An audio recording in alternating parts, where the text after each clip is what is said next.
Gandang araw na mga butcher. Shout out pala sa lahat ng mga butchers, fish cleaner, fishmonger, baker, hot food, dairy section, tsaka roastery. Kasi medyo malapit na ngayong ano pala mga butcher, ngayong October, kaya ang payo ko sa inyo, yung mga gusto talaga mag-apply, sa dami talagang gusto mag-apply ngayon dyan sa Pilipinas, dahil nga sa hirap ng Pilipinas ngayon, yan ang payo ko sa inyo. Complete nyo muna yung requirements habang maaga pa ngayon, sa September pa lang ngayon, di ba? October, yun. Yung 1 month preparation nyo, pinaka the best, kumpletuhin nyo yung requirements nyo. Yung nag-send ako ng nag-post pala ako dyan sa group, sa FB page ko ng requirements. Kumpletuhin nyo mga kabutcher, kasi pag wasap muna tayo sa agency na pag-a-applyan nyo, isin nyo yung mga resume nyo, yung mga requirements, maganda yun. Kasi nga, pag kumpleto na kayo nun, mas maasikasa kayo ng agency kaysa yung mag-a-apply kayo, tapos hihingi pa kayo ng mga requirements, mas matatagalan kayo kasi nga, sa daming aplikante na gusto mag-apply, tingnan nyo sa akin, sa dami nagme-message sa akin, halos lahat di ko matulungan kasi nga hindi ko ma-replyan lahat, sa dami nyo dyan, ang pinapayo ko sa inyo, kumpletuhin yung requirements nyo bago kayo pumunta sa agency. Yung mga agency na binabanggit ko sa inyo, yung, for example, yung Right Merit, yung Androm, Chasiri, mga legit yan mga kabutcher, maraming natatakot, maraming para sa akin, hindi po ako nagsasabi ng mga sa inyo, legit po yan mga kabutcher. Tsaka hindi lang po para sa butchers yan, kahit sa cashier, kasi nga nasa isang tayo, parang mall dito sa bansang Middle East. Ako nandito ako sa butcher section, yan ang department ko. Kaya alam nyo naman ako na alam nyo yung Save More. Kung anong trabaho nyo dyan, ganyan na magiging trabaho nyo dito. For example, nagtatrabaho sa gulayan, sa vegetable, sa fruits, yan. Pwede kayo mag-apply dito mga kabutcher. Nasa fish section kayo, nasa grocery section kayo, mga merchandiser kayo, kung anong mga position nyo, basta pati sa hypermarket, pwede kayo mag-apply dito. Ako naman kasi nasa butcher ako, kaya ang napapakita ko sa inyong trabaho ko, para sa karne, tulad nito, nag-iwa ko ngayon ng upside. Marami lang cutting ito na ginagawa namin, hindi ko lang mapakita sa inyo. Ito tulad nito, titrim ako. Yan. Kaya mapapayo ko sa inyo, mga gusto mag-apply, kumpletuhin yung requirements nyo, magpasa kayo agad dun sa kung kailan yung start ng hiring. Ako, October, November, basta abang-abang lang kayo sa mga post ko sa FB page ko para diretso na kayo mag-apply. Yun ang pinaka-payo ko sa inyo. Tapos yung mga malalayo naman, try nyo lang mag-email. Hindi ko rin alam kasi yung email ng agency ngayon, pero hihingin ko sa isang agent ko kasi meron din siyang bagong bagong agency na i-recommenda. Pero huwag kayong mga butcher, legit na legit yan. Tsaka kung makilala nyo isang agent na yun, siya mag-aasikaso sa inyo para mas mabilis yung proseso nyo. Tsaka lagi kayong may information. Kung mag-apply kayo, hindi pwedeng magpasa lang kayo ng papel mga kabutcher, magpasa lang kayo ng mga requirements nyo, kasi hindi na kayo mag-i-inform. Wala yan mga butcher.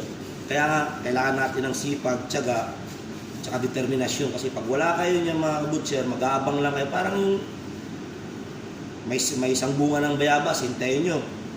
Hanggang sa mainog, mahuhulog ba yan pag hindi nyo pinitas? Ganun yan, parang siwang tamad. Kaya kailangan talaga pagsisikapan nyo. Kasi nga, sa daming aplikante, tingnan nyo sa interview, halos almost mga 2,000 to 3,000 yung mag-i-interview, yung nag-a-apply pa-interview. Malalaman nyo dyan sa pila nyan, sa haba ng pila, tsaka shoutout sa mga naka-experience na, lalo na yung mga nandito na. Kung napapanood nyo pa rin ako, mag-comment lang kayo para mapagbigay naman kayo ng advice din sa mga nasa Pilipinas pa sa ngayon.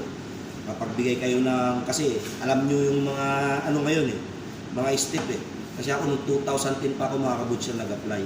Kaya hindi ko na alam ngayon, tingnan nyo, almost 15 years na ako dito sa kumpanya na to. Sa aking trabaho bilang isang butcher, nagsasawa na nga rin ako, gusto ko na rin mag-ibang magnegosyo na lang dyan sa Pilipinas kasi medyo may ipon-ipon rin naman. Sana all, di ba?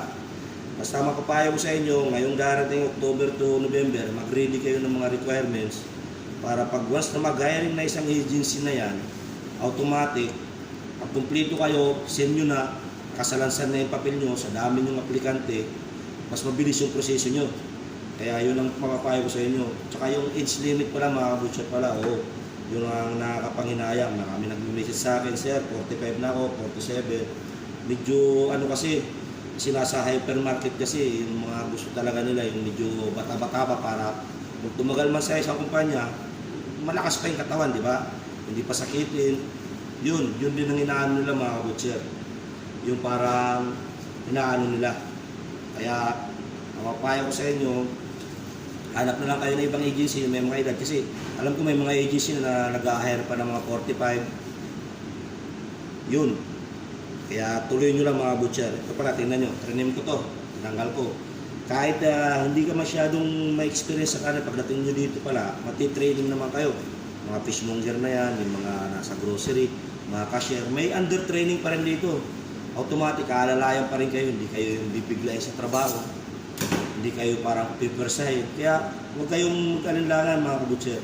Mga gusto mga fishmonger, lahat dito, centralized din yung trabaho namin dito. Kaya ituloy nyo lang, pag-apply nyo. Lalo na, at saka abang-abang lang kayo sa mga posto. Kasi pag once na mag-gawa ko ng urgent hiring, automatic mas maganda, puntahan yung agency. Kaya yung mga malalayo naman, sana pag mag-send kayo ng email, kulitin nyo, pinakapayo sa inyo. Yung mga nandyan lang sa Maynila, puntahan nyo talaga. Yun ang pinakano sa inyo. Puntahan nyo talaga agad yung agency. At saka kung makapag-apply kayo, every week, mag-inform kayo sa kung sino kilala nyo yung agent doon, kilala nyo yung sinong may-ari ng agency. Message kayo, pero sa dami ng mas maganda, bisitahin nyo talaga. Yun ang mapapayo ko sa inyo. Kaya yun, sana may matutunan kayo yan. Kita nyo yung hiwa namin ng beef top side. Ganda, di ba ng karne? Kaya hanggang dito na lang. Kung mga gusto talaga mag-apply, tuloy-tuloy nyo lang. Butchery, butchers, fishmonger, deli section, parte sa fresh food, grocery, department store, cashier, lahat. Yun, pwede kayo mag-apply dito sa agency namin, kaya dito sa company namin. Kaya good luck, God bless sa inyo lahat. Hanggang dito na, hindi ko na pahabain. Kaya mapayo ko sa inyo ngayon ulit, requirements, yung agency, right merit, Androm, tsaka CDK. Yung isa, hindi ko pa mababanggit ngayon kasi yung agent ko hindi pa siya sure kung nandun siya mag-asikaso. Kaya God bless and good luck. Sana may matutunan kayo, may makatulong naman sa inyo. God bless.